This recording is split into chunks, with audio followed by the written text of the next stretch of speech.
मी तर सांगितलं की भुजबळ साहेब नेमके काय विषयासाठी गेले ते कदाचित थोड्या वेळाच्या नंतर ते खुलासा पण करतील. आणि याच वेळी असं म्हटलं होत्या की जी बैठक बोलवली होती त्याचा कुठला अजेंडा नव्हता तुमच्याकडनं. दुसरी गोष्ट तुम्ही मंत्रालयामध्ये येतात लॉबीमध्ये अनेक वेळा भेटतात तर तिथे का नाही चर्चा करतात?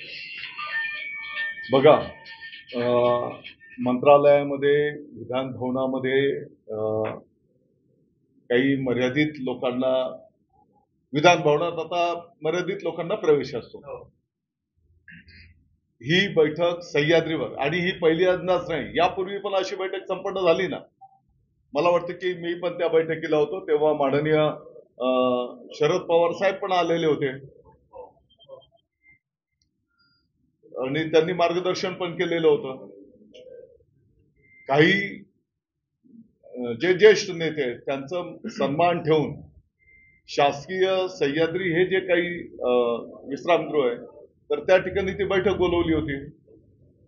पत्रकार परिषदेमध्ये त्याच्यामध्ये काही जे काही पक्ष इतरही काही पक्ष आहेत की जे विधान भवनामध्ये ते सभागृहात येऊ शकत नाही, त्यांचंही मत तेवढंच महत्वाचं आहे आणि म्हणून ती सह्याद्रीला बैठक ठेवली होती. सह्याद्री पण शासकीयच विश्रामगृह आहे. दुर्लक्ष येतं तुम्ही त्यांना काही नाही, मी मान्य केलंय ना, ते नाकारण्याचा कुठे विषय येतो. मी मान्य केलंय आणि हे खड्डे ताबडतोबीने बुजवले गेले पाहिजे असे सूचना देण्यात आलेल्या आहेत. तुमच्याच पक्षाचे माजी खासदार हेमंत गोडसे यांनी खड्ड्यासाठी आंदोलन करून 15 दिवसाचा अल्टिमेटम दिलेला आहे. 15 दिवसात जर खड्डे नाही बुजले तर ते टोल बंद करणार असं त्यांनी सांगितलं. माझं म्हणणं आहे की 15 दिवसांची पण वाट बघण्याचं काही कारण नाही. ज्या दिवशी खड्डा झाला तर तो ताबडतोबीने दुरुस्त करणं, तो खड्डा बुजवणं ही डिपार्टमेंटची जबाबदारीच आहे. त्याची परिस्थिती नाही ना. मान्य आहे आणि म्हणूनच आपण त्यांना तशी सूचना आदेश स्वतः माननीय मुख्यमंत्री महोदयांनी दिलेले आहेत. आपण जर बघितलं असेल तर लोकसभेच्या निवडणुकीमध्ये विरोधकांनी खोट्या गोष्टींचा एक नॅरेटिव्ह सेट करून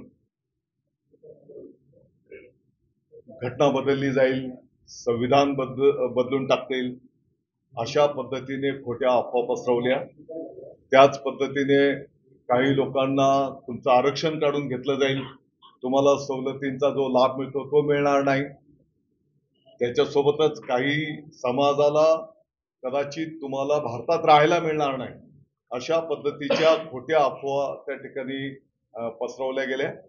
दुर्दैवाने आम्ही ते खोडून काढू शकलो नाहीत, ही पण वस्तुस्थिती आहे आणि म्हणून याचा एक गठ्ठा मतदानाचा फायदा महाविकास आघाडीला त्या ठिकाणी झाला. आणि काही ठिकाणी आपण जर बघितलं, आता धुळे लोकसभा मतदारसंघात 3400 मताने त्या ठिकाणी महायुतीच्या उमेदवाराचा पराभव झाला आणि म्हणून जनता जनार्दनाला पण हे कळून चुकलेलं आहे की बाबा आपल्याकडून ही चूक झाली, खोट्या गोष्टींना आपण त्या ठिकाणी बळी पडलेलो आहोत आणि आताच्या घडीला ज्या योजना आपल्या सरकारने घोषित केलेल्या आहेत त्याची अंमलबजावणी पण येणाऱ्या महिन्याच्या पासून संपूर्ण महाराष्ट्रामध्ये होणार आहे. माननीय मुख्यमंत्री माझी लाडकी बहीण योजना असेल, प्रत्येक पात्र कुटुंबाला 3 सिलेंडर मोफत देण्याचा विषय असेल, युवकांना अप्रेंटिसशिप देण्याचं मानधनाचा 10,000 रुपयापर्यंतचा विषय असेल, शेतकऱ्यांना मोफत विजेचा विषय असेल आणि आरोग्याच्याही संदर्भात, शिक्षणाच्या संदर्भामध्ये, पाण्याच्या संदर्भामध्ये अनेक क्षेत्रामध्ये ज्या काही क्रांतिकारी निर्णय आपल्या सरकारने केलेले आहेत त्याचा निश्चितपणे सकारात्मक रिझल्ट त्या ठिकाणी आता आपल्याला दिसून येतो आहे. अधिवेशनाच्या नंतर पण नेहमीप्रमाणे विरोधकांनी काही नेरेटिव्ह खोट्या गोष्टी सेट करण्याचा प्रयत्न चालवलेला आहे, परंतु आता जनता जनार्दन त्याला थारा देत नाही हे पण आपण पाहतो आहोत. विरोधकांनी मराठा आंदोलन म्हणजे मराठा आरक्षणाच्या संदर्भात जी बैठक बोलवली होती त्याला बारामतीमधून फोन केला म्हणूनच विरोधक आले नाही असा थेट आरोप त्यांनी केलेला आहे आणि आज ते भेटीला गेलेले. माननीय मुख्यमंत्री महोदय एकनाथजी शिंदे साहेब, दोन्ही उपमुख्यमंत्री महोदयांच्या नेतृत्वाखाली जी काही बैठक मराठा आरक्षण आणि ओबीसी आरक्षण या संदर्भामध्ये मागच्या 8-10 दिवसापूर्वी मुंबईला जी संपन्न झाली ही वस्तुस्थिती आहे की या बैठकीचं निमंत्रण राज्याच्या सर्व पक्षाच्या प्रमुखांना त्या ठिकाणी देण्यात आलेलं होतं आणि आपल्याला सर्वांना माहिती आहे की त्याच दिवशी जे कोण उपस्थित होते त्यांनी आपले विचार पण त्या ठिकाणी ठेवलेले आहेत आणि विरोधी पक्ष म्हणून महाविकास आघाडीचे नेते पण त्या ठिकाणी अपेक्षित होते, परंतु ते त्या दिवशी आले नाहीत. ही पण वस्तुस्थिती आहे, आपण सगळ्यांनी ते पाहिलेलं आहे. अशी नाही येता मराठा जाता आरक्षणाच्या चर्चेचा विषयावर तो चर्चा विषय नाहीये. येता जाता किंवा उभ्या अगदी 2 मिनिट बोलून तो प्रश्न सुटत नाही. आपण बघितलं असेल की त्या दिवसाची बैठक पण जवळपास 1-1.5 तासाच्या पेक्षा जास्त वेळ ती बैठक चालली होती. प्रत्येक जण आपलं मनोगत ठेवत असतो, आपले विचार ठेवत असतो. ही संस्कृती टिकून आहे. जसा आपण जो काही पर्वाचा विषय आहे की बाबा आज आपल्या महाराष्ट्रामध्ये मराठा आरक्षणाचा विषय असेल, ओबीसी आरक्षणाच्या संदर्भामध्ये जे काही समज गैरसमज होत आहेत आणि अशा विषयांवर संपूर्ण पक्षाच्या लोकांनी ज्येष्ठांनी एकत्रितपणे येऊन जेव्हा असे काही विषय असतात तर चर्चा विनिमय करून त्या ठिकाणी मार्गक्रमण करावं लागतंय. पण काल बारामतीमध्ये जी सभा झाली त्या सभेत भुजबळांनीच मला वाटतं की या प्रश्नाचं उत्तर माननीय भुजबळ साहेबच त्या ठिकाणी देतील. कोणत्या कामाच्यासाठी ते भेटीला गेलेले आहेत, कोणत्या विषयासाठी भेटीला गेलेले आहेत. अर्थात आपल्याला सर्वांना माहिती आहे की भुजबळ साहेबांनी यापूर्वी पण राष्ट्रवादी काँग्रेस पक्ष म्हणून माननीय पवार साहेबांच्या नेतृत्वाखाली त्या ठिकाणी काम केलेलं आहे. माननीय पवार साहेब ज्येष्ठ नेते आहेत.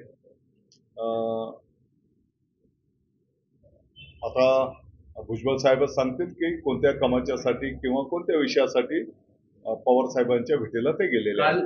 कुठेतरी ती वेगळी भूमिका घेतील अशी देखील चर्चा असतानाच ही बैठक आहे असं वाटतंय. भुजबळ कुठेतरी माहितीला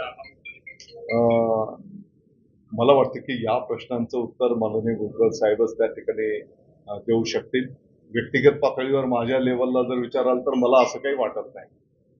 दादा, नाशिक मुंबई महामार्गावर खड्डे किती वेळ असणार आहे काय त्याबाबत साधारणपणे मुंबईमध्ये प्रवेश करत असताना आपण पाहतो की सकाळच्या काळात संपूर्ण राज्यातून किंवा इतर देश पातळीवरनं पण आणि दररोजचे अपडाऊन करणारे पण यांचा मोठा फ्लो असतो आणि म्हणून साधारणतः एक 11 वाजेपर्यंत किंवा 12 वाजेपर्यंत म्हणजे दुपारचा जो कालावधी 12 ते 4 अलाउड करायचं आणि सायंकाळी मुंबईतनं बाहेर पडणारे वाहनं मोठ्या प्रमाणात असतात आणि मग त्या काळामध्ये आउटगोईंग सुरळीत कसं राहील असं नियोजन पाठीमागे पण आपण केलेलं होतं.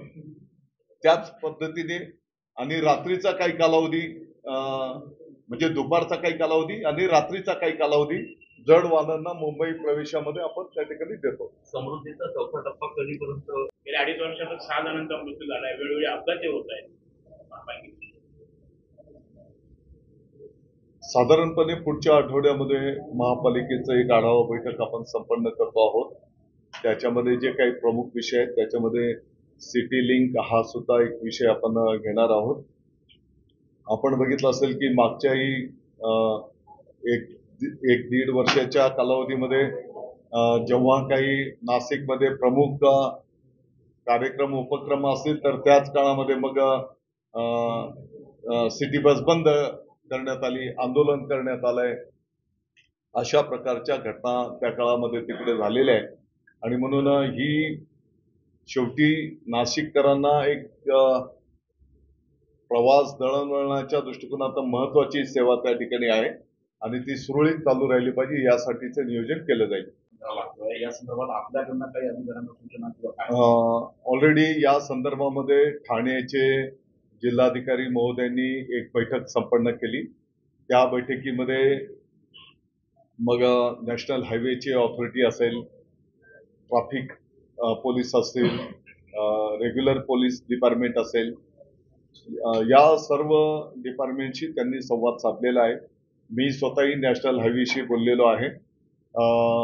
जे काही पुलांचं काम काही ठिकाणी सुरू आहे, अंडरपास, आणि त्या पुलांच्या ठिकाणी साईडचे जे रस्ते आहेत त्या ठिकाणी त्या रस्त्यांना खड्डे पडल्यामुळे त्या ठिकाणी ट्रॅफिक जाम होते. ही वस्तुस्थिती आहे आणि आपल्या नाशिककरांना तर त्याचा जास्तही त्रास होतो, ही पण वस्तुस्थिती आहे.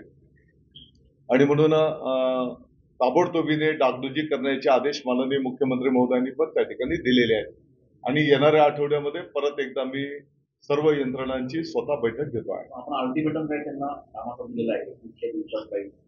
नाही, वास्तविक हे सांगण्याची पण आवश्यकता नाही पडली पाहिजे. ज्या ठिकाणी ट्रॅफिक जाम होतो आहे, 2-2 तास जर वाहनांचा खोळंबा होतोय, कोणाचं अतिशय महत्वाची कामं असतात, काही वेळेस पेशंट असतो, तर त्या जो विभाग असेल, आता MSRDCचा पण भिवंडी बायपास आमच्या डिपार्टमेंटचा विषय आहे, त्यांना पण आमच्या स्टँडिंग इन्स्ट्रक्शन आहेत.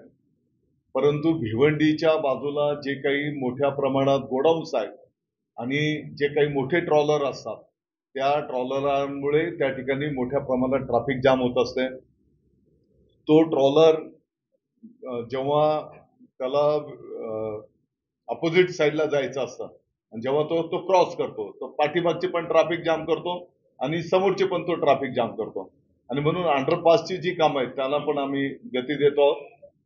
मला वाटतं की जिथपर्यंत भिवंडी बायपासचा विषय आहे, तर साधारणतः ऑक्टोबर-नोव्हेंबर महिन्याच्या पर्यंत बऱ्यापैकी काम त्याचं पूर्णत्वाला गेलेलं आपल्याला त्या ठिकाणी दिसून येईल.